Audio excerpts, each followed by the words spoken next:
नमो भगवते वासुदेवाय। ओम नमो भगवते वासुदेवाय। नारायणं नमस्कृत्यं नारायणं नमस्कृत्यं नरं चैव नरोत्तमं नरं चैव नरोत्तमं देवीं सरस्वतीं व्यासं देवीं सरस्वतीं व्यासं ततो जयमुद्धीरये। ततो जयमुदीरये।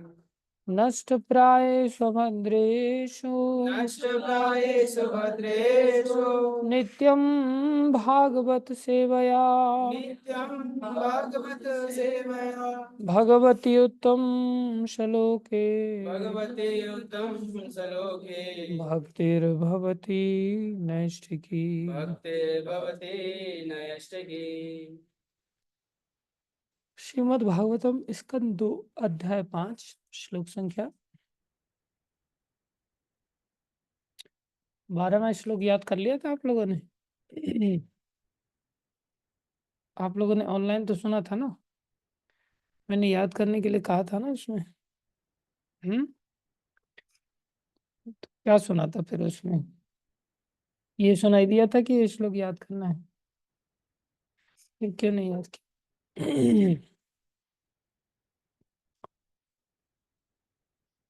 सब लोग इस श्लोक को याद कर लेना, बहुत अच्छा श्लोक है। तस्मै नमो भगवते तस्मै नमो भगवते वासुदेवाय धीमहि वासुदेवाय धीमहि यन्मायया दुर्जया यन्मायया दुर्जया मां वदन्ति जगद्गुरुं। मां वदन्ति जगद्गुरुं। तस्मै नमो भगवते तस्मै नमो भगवते वासुदेवाय धीमहि वासुदेवाय धीमहि यन्मायया दुर्जया यन्मायया दुर्जया मां वदन्ति जगद्गुरुं। मां वदन्ति जगद्गुरुं। ध्यान देते हुए इस श्लोक को पढ़ो, उच्चारण करो, जिससे कि ये याद हो जाए अभी।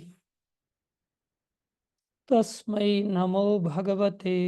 तस्मै नमो भगवते तस्मै मतलब उन, नमो मतलब नमस्कार करता हूँ, भगवते मतलब भगवान को। क्या नाम है उनका? वासुदेव नाम है। धीमहि ध्यान करता हूँ। यन माया जिनकी माया से, दुर्जया जो कि जीत पाना मुश्किल है जिस माया को, माम मतलब मुझको, वदंती मतलब आप बेटा बोल रहे हो नारद, जगत गुरु जगत गुरु, जिनकी दुर्जय माया के कारण ही तुम मुझे जगत गुरु कह रहे हो। अन्यथा जगत गुरु तो श्री कृष्ण ही है, जिनका कि मैं ध्यान करता हूँ, जो वासुदेव के नाम से जाने जाते हैं, उनको मैं नमस्कार करता हूँ। तस्मै नमो भगवते तस्मै नमो भगवते वासुदेवाय धीमहि वासुदेवाय धीमहि यन्मायया दुर्जया यन्मायया दुर्जया मां वदन्तीं जगद्गुरु। मां वदन्ति जगद्गुरु। सिंपल श्लोक है, कोई बहुत ज्यादा कठिन काम नहीं है। याद हो गया किसी को? मेरा यस। तस्मै नमो भगवते तस्मै नमो भगवते वासुदेवाय धीमहि वासुदेवाय धीमहि दुर्जयया यन्मायया दुर्जया मां वदन्ति जगद्गुरु। मां वदन्ति जगद्गुरुं।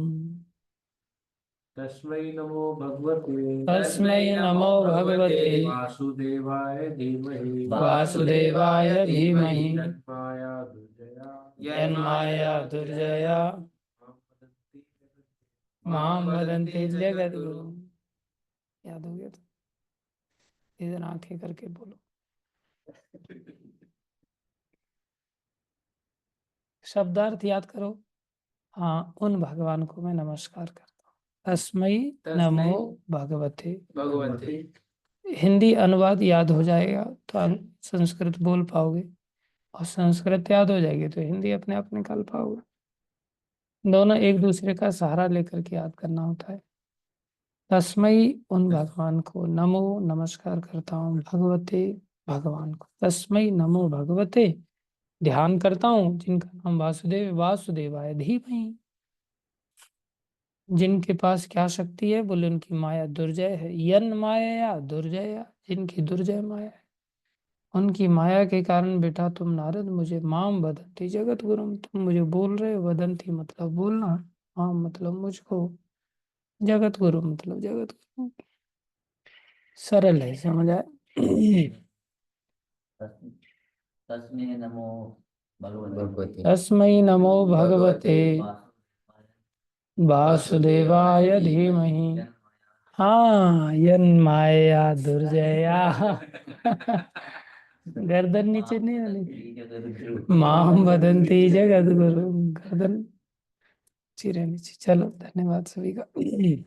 अनुवाद पढ़े। मैं उन भगवान श्री कृष्ण अर्थात वासुदेव को नमस्कार करता हूँ तथा उनका ध्यान करता हूँ, जिनकी दुर्जय शक्ति उन्हें अर्थात अल्पज्ञ मनुष्यों को इस तरह प्रभावित करती है कि वे मुझे ही परम नियंता कहते हैं। ओम ज्ञानम तिमिरन्धस्य ज्ञानंजन शलाकया चक्षुरुन्मीलितं येन तस्मै श्री गुरुवे नमः। श्री चैतन्य मनोविष्णु स्थापितं येन भूतले स्वयं रूपदा मह्यं ददाति स्वपदान्तिकम्। वन्देऽहं श्रीगुरुं श्रीयुतापदकमलं श्रीगुरुन् वैष्णवांश श्रीरूपं साग्रजातं सहगना रघुनाथान्वितं तं सजीवं साद्वैतं सावधूतं परिजनसहितं कृष्णचैतन्यदेवं श्रीराधा कृष्णपदां सहगण ललिता श्रीविशाखान्वितांश। हे कृष्ण करुणा सिंधु दीनबंधु जगतपते गोपेश गोपिका कांत श्री राधा कांत नमस्तुते। तप्त कांचन गौरंगी राधे वृंदावनेश्वरी वृषभानुसुते देवी प्रणमामि हरिप्रिये। वाञ्छाकल्पतरुभ्यश्च कृपा सिन्धुभ्यैव च पतितानां पावनेभ्यो वैष्णवेभ्यो नमो नमः। जय श्री कृष्ण चैतन्य प्रभु नित्यानंद श्री अद्वैत गदाधर शिवासादि गौर भक्त वृंद। हरे कृष्णा कृष्णा कृष्णा हरे हरे, हरे राम राम राम हरे हरे। हरे कृष्णा कृष्णा कृष्णा हरे हरे, हरे राम राम राम हरे हरे। हरे कृष्णा कृष्णा कृष्णा हरे हरे, हरे राम राम राम हरे हरे। गुरुवे गौरचंद्राय राधिकाय तदालये कृष्णाय कृष्ण भक्ताय तद्भक्ताय नमो नमः। हरे कृष्ण। सभी भक्तों का हार्दिक अभिनंदन है, स्वागत है। गुरु वैष्णव के ध्यान से प्रभुपाद जी हमें क्या समझा रहे हैं तात्पर्य में, कृपा करके हम सभी ध्यान से इसे समझने की चेष्टा करें। ब्रह्म संहिता में पिछली बार हमने चर्चा की थी, जो प्रभुपाद जी ने बताया था। ईश्वर परम कृष्ण सच्चिदानंद विग्रह अनादिर आदिर गोविंद सर्व कारण का। परमेश्वर तो भगवान श्री कृष्ण है, जो अपने दिव्य शरीर में आदि भगवान है और समस्त कारणों में परम कारण है। मैं उन आदि भगवान गोविंद की पूजा करता हूँ। भी जैसे कोई संसार में संतान जन्म लेती है तो उसका कारण कौन होता है?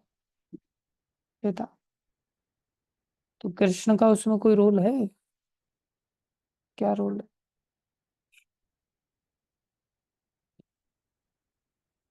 आत्मा का रोल है।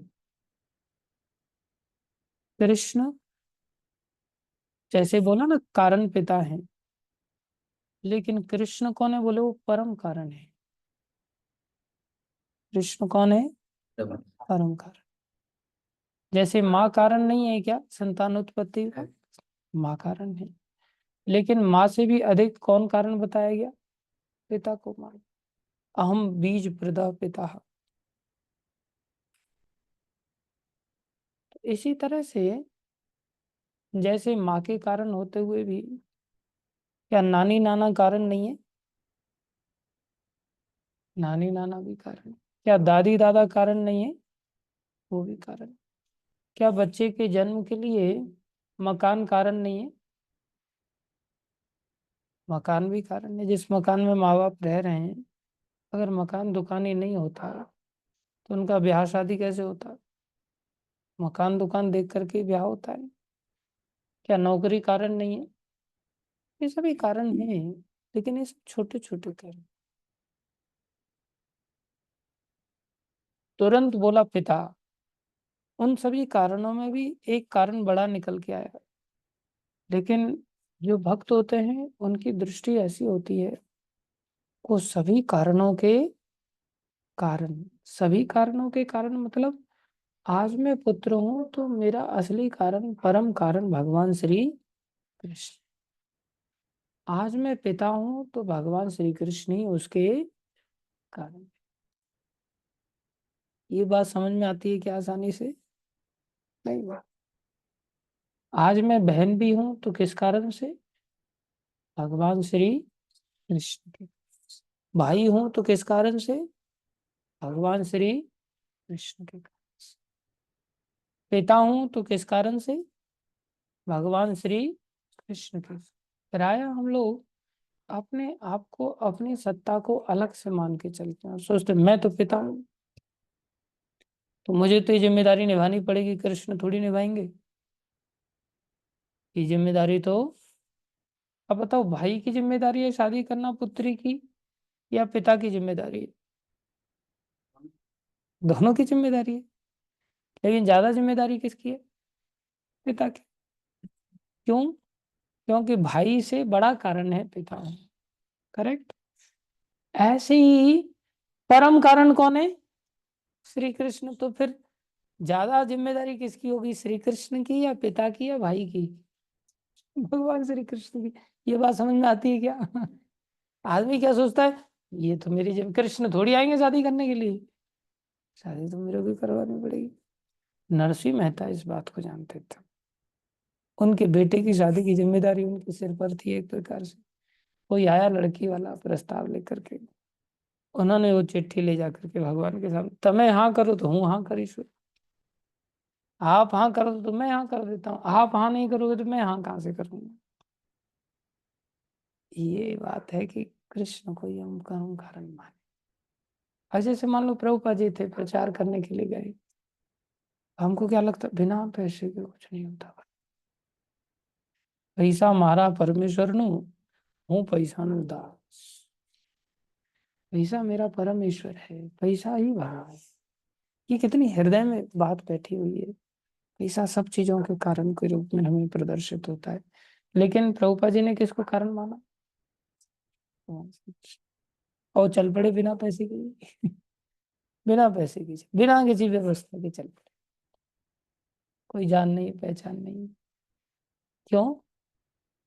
जानते थे भगवान श्री कृष्ण ही सबके रक्षक हैं, सबके पालन करता है। वो सभी कारणों के, ये बात बोलना सहज है, और न जाने कितने बार ये श्लोक हम सब लोगों ने रटा हुआ है। इतने साल हो गए इस श्लोक को बोलते बोलते। हर जन्माष्टमी में ब्रह्म संहिता गाते गाते जितने भी भगवान के अभिषेक हुए, हर बार गाया इसको। लेकिन क्या ये बात मन में बैठी, जैसे ब्रह्मा जी के मन में बात बैठी हुई है? ईश्वर परमात्मा कृष्ण सच्चिदानंद विग्रह, अनादिर आदिर गोविंद, सर्व कारण कारण। वो सभी कारणों के टेंशन क्यों लेना फिर? थप्पड़ भी पड़ रहा है तो भगवान कारण है, दूसरा कोई कारण है? कोई गाली दे रहा है तो भी भगवान कारण है? कोई फूलों की माला पहना रहा है तो भी भगवान कारण है। क्या चिंता करना? ये पढ़ाई पढ़नी पड़ेगी बस। थप्पड़ पड़ता है तो उदास हो जाते हैं, मुंह लटक जाता है, मुंह फूल करके कुप्पा बन जाता है, किसी बातचीत नहीं, कुछ नहीं, एकदम से ऐसे जैसे ततैया खा गया हो, उसको मुंह सूज गया हो, जिस व्यक्ति का मधुमक्खी काट जाती है, और किसी ने अगर मीठा शब्द बोल दिया, दो चार गिफ्ट विफ्ट दे दिए, तो एकदम से कैसा मुंह एकदम खिलखिला जाता है, आज तो कोई चीज मिल गई भाई। है कि नहीं? ना तो मुंह खिले, ना मुंह उदास, एकदम समता बनी रहे। भगवान जैसे रखे वैसे ठीक है। भगवान ही सभी कारणों के कारण। आगे क्या बता रहे हैं, और ध्यान देने वाली बात है। ब्रह्मा जी अपनी असली स्थिति को जानते हैं, और वे जानते हैं कि किस तरह अल्पज्ञानी व्यक्ति भगवान की भ्रामक शक्ति द्वारा मोहित होकर हर एक को अपनी सनक के मुताबिक ईश्वर मान लेता। ईश्वर मानने का अर्थ क्या है? ईश्वर शब्द का अर्थ क्या है? कंट्रोलर, नियंता। क्या हम संसार में किसी को अपना कंट्रोलर नहीं समझते? समझते हैं। अगर हम सोच रहे हैं बाप हमें कंट्रोल कर रहा है और हमें कंट्रोल होना पड़ेगा भाई, क्योंकि पिताजी हैं, तो हमने ईश्वर शब्द का उपयोग बेशक ना करें, लेकिन हम कंट्रोलर तो मान के चल ही रहे हैं ना। कोई कंपनी में मैनेजर है जिसका हम आदेश का पालन करते हैं, तो हमने उसको ईश्वर मान लिया, एक प्रकार से कंट्रोलर मान लिया। हम उसके आदेश का पालन कर रहे हैं। ऐसा व्यक्ति तब तक इन कंट्रोलर्स को कंट्रोलर मानेगा जब तक कि वो भगवान श्री कृष्ण को वास्तविक कंट्रोलर न माने। तो क्या वो केवल श्री कृष्ण के ही कंट्रोल में रहेगा, बाकी किसी का कंट्रोल मानेगा ही नहीं क्या? एक भक्त क्या केवल श्री कृष्ण के कंट्रोल को मानेगा, बाकी किसी का कंट्रोल नहीं मानेगा? किसका मानेगा? गुरु परंपरा का मानेगा। जो कृष्ण के प्रतिनिधि हैं उनका बात सुनेगा।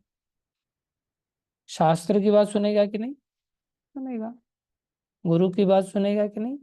सुनेगा। साधु की बात सुनेगा कि नहीं? सुनेगा। अगर माँ भक्त है तो माँ की बात सुनेगा कि नहीं? सुनेगा। माँ भक्त नहीं है तो कहे माँ की बात तो सुननी पड़ती, क्या सुननी चाहिए फिर? नहीं। अगर फिर भी सुन रहा है तो क्या कहेंगे उसको? अल्पज्ञ है। यहाँ प्रभुपाद जी लिख रहे हैं माया में तो है ही, माया में क्यों है? क्योंकि अल्पज्ञ है, उसको ज्ञान का अभाव है, बहुत थोड़ा सा ज्ञान है उसको। तो जो अल्पज्ञता से बाहर आ जाए, कैसे अल्पज्ञता से बाहर आएंगे?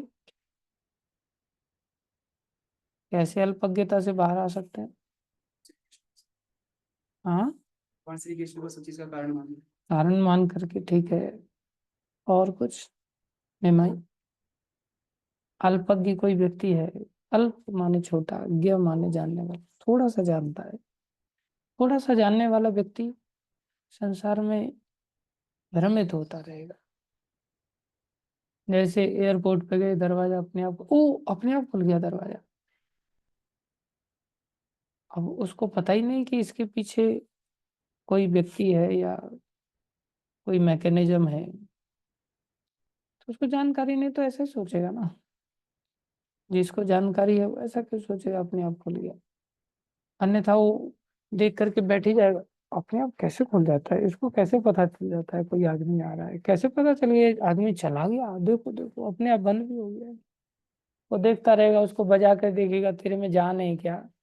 तू सोच समझ सकता है क्या? दरवाजे को जाकर के घूर घूर के देखेगा, दिमाग किधर है इसका, दिखाई किधर से दे रहा है इसको, कहीं सूंघ करके खुल जाता है क्या, ऐसे नाक किधर है उसकी, खूब उस पर R&D करेगा वो।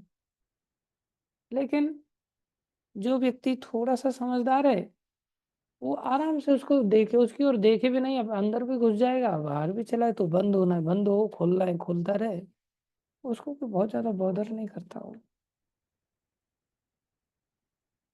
तो अल्पज्ञता से कोई व्यक्ति बाहर कैसे आता है? मान लो कोई व्यक्ति दरवाजे में घुस रहा है, तो एक तो आश्चर्य करेगा, दूसरा है जिसको आश्चर्य नहीं हो रहा है तो मतलब उसको जानकारी है ना थोड़ी, तो अल्पज्ञता से उसको कैसे बाहर आया, वो कैसे जानकारी मिली? हाँ, ज्ञान के माध्यम से। उसने स्कूल कॉलेजों में पढ़ाई की है। ऐसे ही जब तक हम भक्ति के इस विषय को गुरु साधु शास्त्र से नहीं पढ़ते हैं तब तक हमारे दिमाग में उधेड़ बुन चलती रहेगी। उधेड़ बुन समझते हैं? उधेड़ बुन किसको कहते हैं? नहीं समझते? बुनाई करना कहते हैं, जैसे स्वेटर बुनते ना माता, उसको बुनाई करना कहते हैं। बुनना मतलब जोड़ना, और उधेड़ना मतलब जो सिलाई है उसको फाड़ दो, उधेड़ दिया। समझ में आ गया? तो ऐसे ही हम लोग प्राय संसार में दिमाग में क्या चलता रहता है, इसको कहते हैं उधेड़ बुन। मैं एक काम करता हूँ, मैं इंजीनियर बन जाता, तो उसने क्या किया, बुनाई कर दी इंजीनियर बनने की, और बाद में फिर उसको लगे जूते, वहां पर कोई संतुष्टि मिली नहीं, फिर उधेड़ दिया उसने, ये फील्ड नहीं। अब मैं एक काम करता हूँ, सॉफ्टवेयर इंजीनियर बनता हूँ, बहुत दिन हार्डवेयर इंजीनियर बन गया।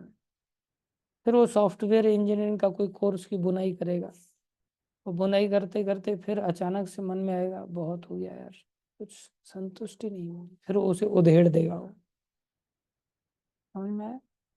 ऐसे उधेड़ बुन हमारे दिमाग में संसार को लेकर के चलती रहती है। कैसे होता है ये संसार, क्यों बनाया भगवान ने, कुछ तो सोच के बनाया हो, ऐसे खुद से ही हवाई किल्ले बनाते रहता है। संसार में बहुत सारी चीजें दिमाग में घूमती रहती है, रात दिन व्यक्ति का दिमाग उधेड़ बुन में घूमता रहता है, घूमता रहता है। इसलिए ये ऐसा क्यों होता है, क्योंकि अल्प ज्ञानी है, थोड़ा सा ज्ञान है। ज्ञानी कैसे बनता है? बिनु सत्संग विवेक न होई, बिनु सत्संग विवेक न होई, राम कृपा बिन सुलभन सोई, राम कृपा बिन सुलभन सोई। वो भगवान के सब रहस्यों को, कोई बहुत कठिन काम नहीं है इसको जानना, जस्ट भक्तों की संगति में आकर के बड़ी सहजता से हम जान सकते हैं। जैसे गीता में भगवान ने कहा, भैया संतुष्ट होना है तो एक काम करना, सह यज्ञ प्रजा सृष्टि, यज्ञ के साथ भगवान ने संसार की सृष्टि की। आंखें खोल के सुनने, यज्ञ के साथ प्रजा की सृष्टि किया। कैसे सृष्टि किया? कैसे सृष्टि किया? यज्ञ के, यज्ञ कौन करवाता है? ब्राह्मण। कैसे यज्ञ होते हैं? आहुति दी जाती है उसमें, तो गाय का घी भी लगता है उसमें, सामग्री भी लगती है उसमें, भी थोड़ा घी मिलाया जाता है, और मंत्र उच्चारण किए जाते हैं। करेक्ट? यज्ञ अर्थात कर्मणो अन्यत्र लोको अयम कर्म बंधन। यज्ञ के लिए कार्य करना चाहिए। क्यों? भगवान श्री कृष्ण ही यज्ञ का रूप है, तो भगवान की सृष्टि है, भगवान की खुशी के लिए काम करें, सब चीजें अपने आप ही अच्छा हो जाए। थोड़ा सा धैर्य धारण करने की जरूरत। क्या संसार में हम पढ़ाई लिखाई करते हैं तो सोचते हैं पढ़ने लिखने से सब अच्छा हो जाएगा, पैसा धेला कमाने से सब अच्छा हो जाएगा। होता है, थोड़ी देर के लिए होता है, लेकिन क्या वहां एकदम से चुटकी बजाने से अच्छा हो जाता है? क्या वहां थोड़ा समय सीमा नहीं लगती है सब पढ़ाई लिखाई करने में, पैसा धेला कमाने में? और क्या वहां उतार चढ़ाव नहीं होते? वहां भी होते हैं। ऐसे ही यहाँ भी है, यहाँ भी कुछ एक्सपेरिमेंट्स होते हैं, हम भी जैसे एक्सपेरिमेंट लाइफ होती है, ऐसे यहाँ भी है। तो यहाँ भगवान के वचनानुसार यज्ञ पर सब कुछ आधारित है। और यज्ञ कैसे? बोले भगवान ने ब्राह्मण बनाए और गाय माता बनाई, तो गाय का और ब्राह्मण का आधार लेकर के सृष्टि आसानी से चल सकती है। अगर ब्राह्मण ना हो तो गाय के दूध और घी की आहुति कैसे देगा वो? घी या गायों का जो पंचगव्य होता है उससे क्या होता है, देवता और पितृश्वर ये दोनों ही प्रसन्न हो जाते हैं। देवताओं को हव्य दिया जाता है और पितृश्वरों को कव्य दिया जाता है। दोनों ही गाय से आते हैं, दोनों ही गाय से आते हैं, जिससे हमें पितृश्वरों को भी संतुष्ट करने का मौका मिलता है और देवताओं को भी संतुष्ट करने का मिलता है और कुल मिलाकर के भगवान को संतुष्ट करने का मौका मिलता है। करेक्ट। लेकिन जब गाय ही नष्ट कर देंगे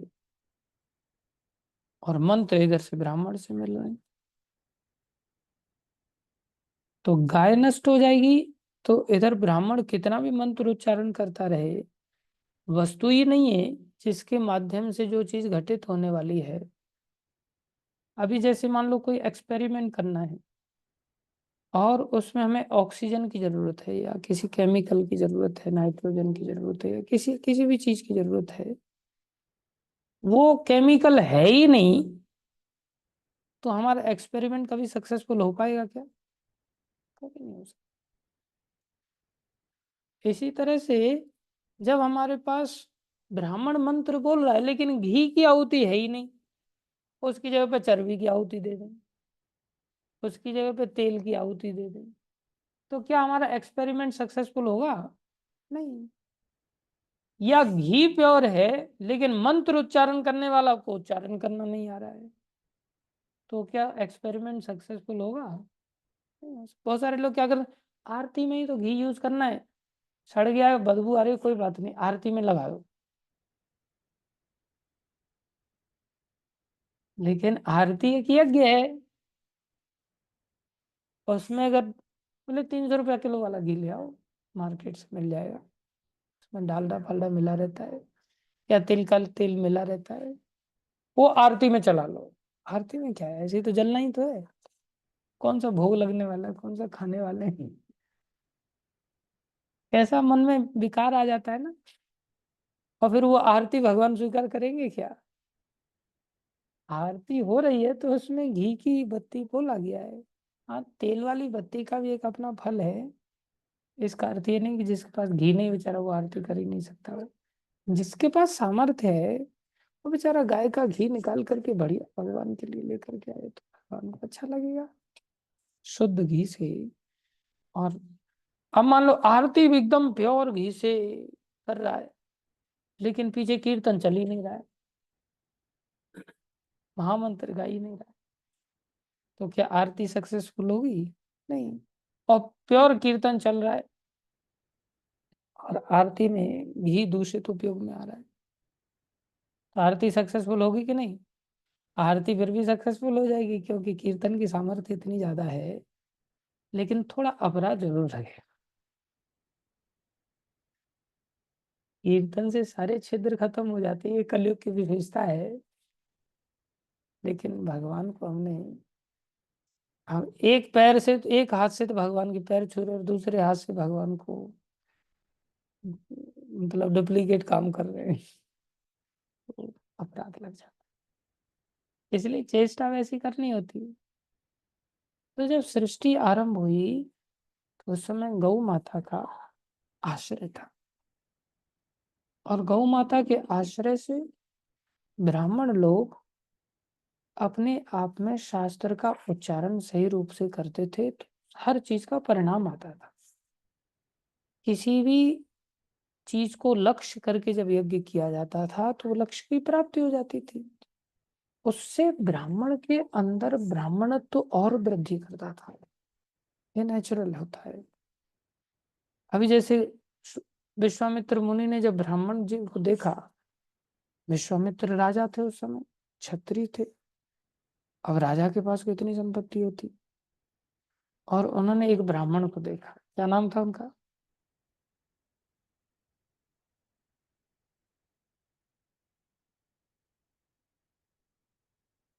नहीं पता किसी को?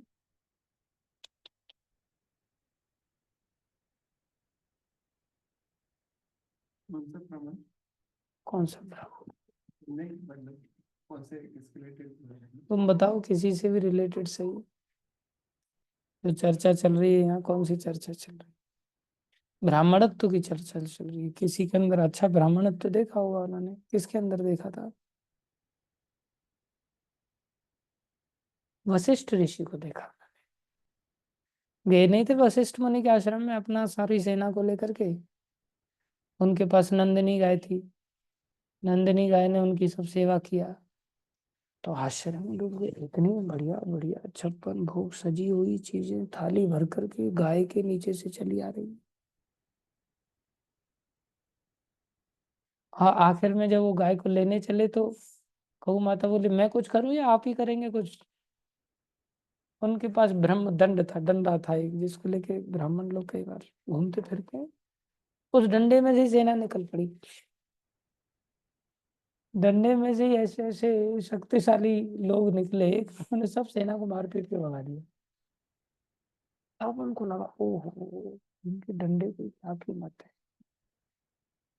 ऐसे कैसे है? बोले ये ब्रह्म दंड है, ये ब्राह्मण का धंधा है। अब उन्होंने क्या सोचा, अब तो मुझे ब्राह्मण बनना है। ब्राह्मण में इतनी ताकत होती, आज देखा बोले ऐसा लगता था ये तो भूखे नंगे बस कुटिया बना करके पड़े रहते हैं, काम के न काज के, दुश्मन है अनाज के, कुछ काम धंधा करते नहीं। ओह, तब वो ब्राह्मण बनने के लिए, तपस्या करने के लिए सब राजपाट छोड़ दिया उन्होंने, ब्राह्मण बनने निकल गए। ब्राह्मण से भी ऊपर वैष्णव होते। लेकिन अनुभव में जब कोई घटना आएगी नहीं तो ऐसा उत्साह आएगा क्या कि हमें ये बनना है? पहले ब्राह्मण लोग जब किसी चीज को लक्ष्य करके यज्ञ करते थे तो परिणाम क्या होता था, वो वस्तु उनको प्राप्त हो जाती थी, क्योंकि यज्ञ सफल हो जाता था। इधर गाय का आश्रय लेकर के, देशी गाय, वैदिक गुणों से युक्त देशी गाय, उस देशी गाय का प्योर घी, प्योर दूध, प्योर दही, प्योर छाछ, पंचामृत वगैरह बनाना सब बढ़िया बनाना था। और इधर ब्राह्मण ने मंत्र उच्चारण किया, परिणाम आ जाता। जैसे ब्राह्मण लोगों ने पृथु महाराज के यज्ञ में जब देखा कि ये अरे घोड़े को ले गया इंद्रदेव, तो पृथु महाराज धनुष उठा करके एकदम से, अच्छा मैं देखता हूँ तो, अरे महाराज बैठ, आप क्रोध मत करिए, आप तो यजमान है, आप बैठो आराम से। तो फिर ये इंद्र तो घोड़ा ले, अरे सब चीजें धनुष बाण से ही थोड़ी होती है, मंत्रों की शक्ति आप नहीं जानते, बैठो अभी। हम इंद्र को अभी खींच के लाते मंत्र से, और अभी इस यज्ञ में जला करके यज्ञ में ही राख कर देंगे, आहुति बना देंगे, उनको सामग्री बना देंगे। मंत्र की ऐसी शक्ति है, और वो लगे मंत्र उच्चारण करने के लिए लक्ष्य करके, देखो मंत्र की कैसी शक्ति थी। अब ब्रह्मा जी घबरा गए, ओहो ये तो इंद्र को जला के राख कर देंगे, धनुष बाण से तो निशाना चूक भी जाएगा, लेकिन मंत्र खींच करके ला रहा है अपने यहाँ। ऐसी मंत्रों की शक्ति होती, लेकिन बिना स्वाहा के थोड़ी ना मंत्र काम करे। इसके लिए घी, सामग्री सारी गाय चाहिए और ब्राह्मण चाहिए। लेकिन हुआ क्या, गाय नष्ट हो गई कले हुई, तो वो सब चीजें नष्ट हो, अब मंत्र असर नहीं कर रहा है। जब मंत्र असर नहीं कर रहा है तो फिर ब्राह्मण फिर और वेदों को पढ़ेंगे क्या? उनको क्या लगेगा, ये सब गप है, इन सब चीजों में कुछ होता ही नहीं है, ये सब रोजी रोटी कमाने का एक जरिया है। इसलिए उन लोगों ने फिर मंत्र तंत्र सब चीजें, शास्त्र को ही छोड़ दिया। पहले क्या हुआ, गाय नष्ट हुई, फिर ब्राह्मण नष्ट हो गए, फिर वेद खत्म हो गए। जब ब्राह्मण ही नहीं तो वेदों को पढ़ेगा पढ़ाएगा कौन? फिर नया आया, क्या पढ़ना है, मैकेनिक्स पढ़ना है, फिजिक्स पढ़ना है, केमिस्ट्री पढ़ना है, सोशल साइंस पढ़ना, ये सब चीजें पढ़ाई करो क्योंकि इससे 2 पैसा मिल जाता है। वहां क्या होता था, बोले ब्राह्मण ने यज्ञ किया और महाराज रोमपाद थे, उन्होंने ब्राह्मणों को दक्षिणा देने का समय आ गया, तो दक्षिणा दे रहे हैं। दक्षिणा देते समय एक बड़ा सा हीरा उनके हाथ लगा और उनको लगा ये तो बढ़िया हीरा है यार, इसको तो खजाने में रखता हूँ और छोटा हीरा इसको दे देता हूँ। जैसे ही छोटा हीरा देने के लिए गए, ब्राह्मण वाला कपट, राजन कपट, तुमने कपट किया मेरे साथ, अब हम तुम्हारे राज्य का त्याग करते हैं। त्याग दिया उन्होंने और बाकी ब्राह्मणों को बता दी इसने कपट किया हमारे साथ। सब ब्राह्मणों ने त्याग दिया राज्य। अब सूखा पड़ने लग गया। अब बताओ कौन खिला रहा था समाज को? ब्राह्मण खिला रहे थे, भक्त लोग खिला रहे थे। सारे समाज का भोजन का आधार ही हुए हैं। उनको कैसे पता चल गया? ये ब्राह्मणत्व की शक्ति होती थी, कैसी अद्भुत शक्ति थी, कैसी बड़ी बात। लेकिन जब ब्राह्मण नष्ट हो गए तो वेद नष्ट हो गए। वेद नष्ट हो गए तो मनुष्य स्वेच्छाचारी बन गया, हम सब कामाचारी बन गए। कोई भी पुरुष, चाहे वो ब्राह्मण था, क्षत्रिय था, वैश्य था या शूद्र था, जिनके लिए शास्त्र में निर्देश थे अलग अलग प्रकार से, जो गुरु परंपरा के द्वारा उनको प्राप्त होते थे, जब वेद ही नहीं रहे, कोई पढ़ाने वाला ही नहीं रहा, ग्रंथ ही नहीं रहे, परिणाम क्या हुआ? समाज में पुरुष स्वेच्छाचारी बन गया, कामाचारी बन गया। जैसे ही पुरुष कामाचारी बना, स्त्री कामाचारी बन गई, स्त्री भी स्वेच्छाचारी बन गई। अभी जैसे कोई पति पत्नी है और पति कोई गड़बड़ करे और पत्नी भी वही गड़बड़ करने लग जाए, तो पति कहता है ऐसा क्यों कर रहे हो? बोले तुम क्यों कर रहे हो? तुम कर रहे हो इसलिए हम कर रहे हैं। तो फिर आपस में कोई किसी को समझा पाएगा क्या? हाँ, संतान फिर संतान भ्रष्ट हो गई, पुरुष भ्रष्ट हुआ। फिर अब पुरुष का नहीं नहीं, गुरु जी ने ऐसा करने के लिए मना किया है, तो पत्नी की हिम्मत होगी कि वो कुछ कर सके गुरु जी के खिलाफ? फिर संतान की हिम्मत होगी? नहीं। सब चीजें कितनी चैनलाइज हो गई। पुरुष भ्रष्ट हुआ, फिर क्या हुआ? स्त्री भ्रष्ट हो गई। स्त्री के भ्रष्ट होते ही वर्ण संकर जाए थे, संतानें जानवर पैदा होने लगी। इसे कामाचारिता कहते हैं। तो कहां से शुरुआत हुई? गौ माता से, ब्राह्मण से, वेद से, पुरुष से, स्त्री से, बालकों से, और फिर सारा समाज चौपट हो गया। सारा समाज फिर कैसा बन गया? बोले कुत्ते बिल्लियों का समाज बन गया। प्रभुपाद जी यहाँ लिख रहे हैं, ब्रह्मा जी जैसे उत्तरदायी पुरुष, उत्तरदायी, अब उत्तरदायित्व खत्म हो गया। ब्रह्मा जी जैसे उत्तरदायी पुरुष अपने शिष्यों या आश्रितों से परमेश्वर कहलाना पसंद नहीं करते। अब आजकल का कहाँ जा रही है तू? मंदिर बंदिर में, मैं ही परमेश्वर, पति परमेश्वर हर व्यक्ति सोचता है मैं ही लीडर हूं बस। लेकिन मूर्ख व्यक्ति, मूर्खों का समाज हो गया, अल्पज्ञों का।